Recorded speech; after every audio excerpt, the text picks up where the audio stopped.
հիմա չեք ստորագրում, լավ, չի մուտք կարվում, հիմա պակաս է երկու ստորագրություն, չի մուտք կարվում, հիմա պակաս է երկու ստորագրություն, ի՞նչն է խանգարում։ Նայեք, ուզում եմ հասկանամ, մեզ պետք է այսինքն process-ը երբ ենք սկսում։ Դուք օրինակ գիտեք երբ ենք սկսում այդ process-ը։ Եղել է process-ի մասին հայտարարություն, որը մենք ողջունում ենք, այդ թվում նաև ողջունում ենք, որ դա սկսել ենք։ Ինչն է խանգարում, ինչու է ձեզ համար սկզբունքային, որ դուք հենց հիմա չեք ստորագրում, այլ սպասում եք այդ պայքարը լինի։ Ես ասում եմ, որ հենց հիմա ստորագրելով, այսինքն ստորագրել ենք, բայց ինչ-որ մի ձևաթղթի վրա անորոշություն ներկայացրել է ծրագիրը, ներկայացրել է ծրագիրը, մենք տվել ենք հարցեր, գիտեք, այս հարաբերությունները մենք շատ ազատ, ասես մի քիչ շատ պաշտոնականացրին, պաշտոնական բանակցություններ երկու խմբակցությունների մեջ, մենք 5 տարի է բանակցում ենք, խոսում ենք, մենք մամուլի միջոցով իրար հետ չենք շփվել, մենք միասին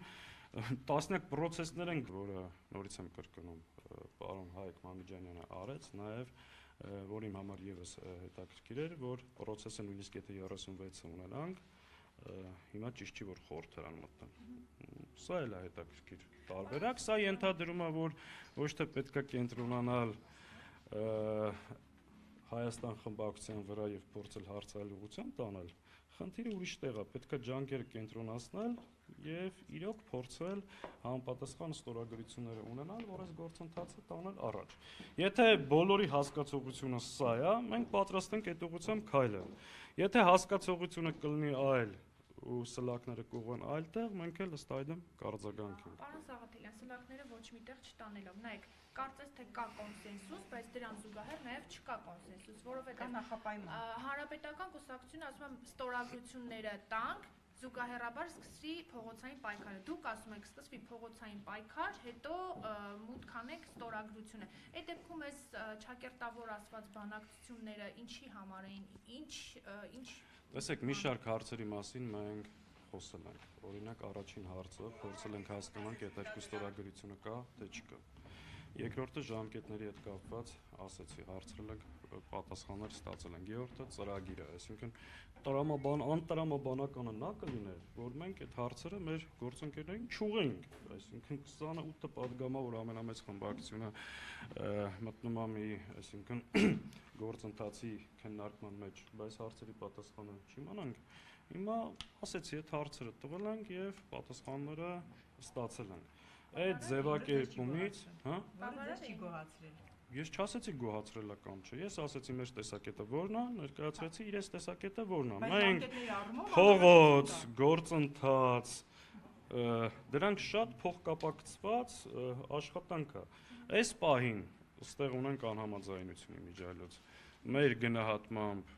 կա impeachment սկսելու գործընթացի նախաձեռնության մասին հայտարարություն, դա գործընթացի կվերածվի այն ժամանակ, երբ որ կլինի համապատասխան ստորագրությունների ուղղությամբ հստակ աշխատանք, առնվազն 2 ստորագրություն եւ փողոցային պայքար։ Այս պահին Ռոբերտ Քոչարյանը իր այս վերջին հարցազրույցում ասել էր, որ պրագմատիկ մարդ է եւ չի մտնի գործընթացի մեջ, որը տանում է, որ ունի 0 հավանականություն իրականացվելու ակնհայտորեն։ Նախ տեսեք, կա իրավիճակի փոփոխություն, բայց ինչ որ ասում եմ, դա ամբողջ խմբակցության, այդ թվում նաև Ռոբերտ Քոչարյանի կարծիքն է։ Իսկ իրենք ինչպես արձագանքեցին, չասացին շատ լավ, օրինակ։ Իրենք կարևորեցին, որ լավ կլինի այս պահին մի բլանկի վրա ունենանք 34-ը, մենք բացատրեցինք մեր գործընկերներին, շատ նորմալ խոսել ենք ամուսների հետ, տարածքներում ուժեղացնում ենք մեր կազմակերպությունները, շատ հստակ այդ մասին հայտարարել ենք։ Այո, մենք պատրաստվում ենք ամեն գնով այս իշխանությունը, գիտեմ, դուք անդադ ուզում եք ինչ-որ գնահատական տակ, ես ասում եմ նկարագրենք, ինչով ավարտվեցին ձեր բանակցությունները։ Ինչով ավարտվեցին Վերջը եղել է նորից սկզբից կրկնում։ Ինչով ավարտվեցին ձեր բանակցությունները։ Ինչ որ փողոցային պայքարին ռեսուրս կա, մարդկանց տրամադրություն կա, բայց այդտեղ կան նաև բազմաթիվ հարցեր, որոնք պետք է ունենան իրենց ամբողջական պատասխանը։ Ես չեմ կարծում, որ այս հանդիպումով ամեն ինչ ավարտվել է, դեռ կշարունակվի Պարոն process։ Սաղաթելյան, դուք ասում եք ձեր գործընկերներին դիմենք այդ հարցը, բայց դուք քիչ առաջ նաև նշեցիք, որ բանակցությունների մասով եւ տարվող process-ի բոլոր փուլերում դուք ձեր աջակցությունն եք ցուցաբերելու, դուք անմասն չեք մնալու եւ նաև այդ երկու ստորագրությունների մասով Հայաստան դաշինքը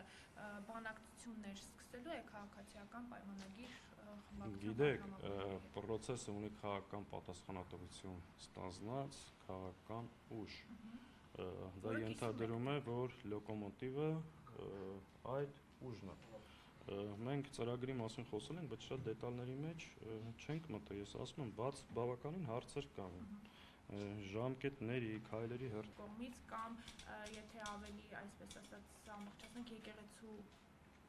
ձայնը լսելու, եկեղեցու կոչով։ Ես չեմ ուզի այս process-ը կապել եկեղեցու պաշտպանության process-ի հետ, որովհետև սրանք տարբեր բաներ են եւ տարբեր հարթություններ են ու սա պետք չի լրիվ ուրիշ process-ը եկեղեցու վրա հարձակումը, լրիվ ուրիշ խնդիր է դրված եւ այս process-ները պետք չի նույնացնել։ Բայց նախորդ տարի նույն այդ վստահությունը, կոնսենսուս համախմբվածությունը կար, կարծես թե Բագրատ Սրբազանի ակցիայի ժամանակ, բայց ելի ինչ որ դրական տեղ։ Իսկ պետքա դուրս գան գործընթացը սկսելու համար այդ անտեր ստորագրությունները պետք են։ Պետքա կենտրոնանալ դրա վրա։ Հայաստան խմբակցությունը ասում է դա կա։ Կենտրոնացեք ուրիշի վրա։ Ընտրություններ լինեն արդեն հերթական։ Կարող է մի տարի հետո դա լինի եւ ընտրություններ տեղի ունենան։ Եղեք այդ հարցին ստալու։ Դե դուք եք որտեղ կողմերից մեկը։ Պատասխանեցի ձեր հարցին։ Պարոն Սաղաթելյան, Նարեկ Մալյանը գրառում էր կատարել Նարեկ Մալյան, ասելով, որ Սերյան Օհանյանի հայտարարությունը, որ հանդիպում կունենաք պատիվ ունեմի այդ իմպիչմենտին թեմայով, սուտ է, պատրաստ չեք, հանդիպում չի եղել, չի է լինելու, սա ինչպես որպեսզի ձեր համար շատ հստակ լինի, Նարեկ Մալյանը մեր խոսակիցը չի այս հարցերով։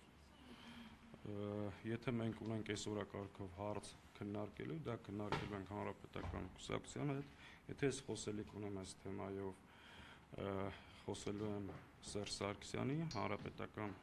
կուսակցության գործադիր մարմնի եւ պատիվ ունեմ խմբակցության հետ։ Հետեւաբար Նարեկ Մալյանը մեր խոսակիցը չի ու ինքը պետք է աշխատի այս process-ին շատ չխանգարի, եթե սրտացավ այդ հարցը։ Շնորհակալ եմ։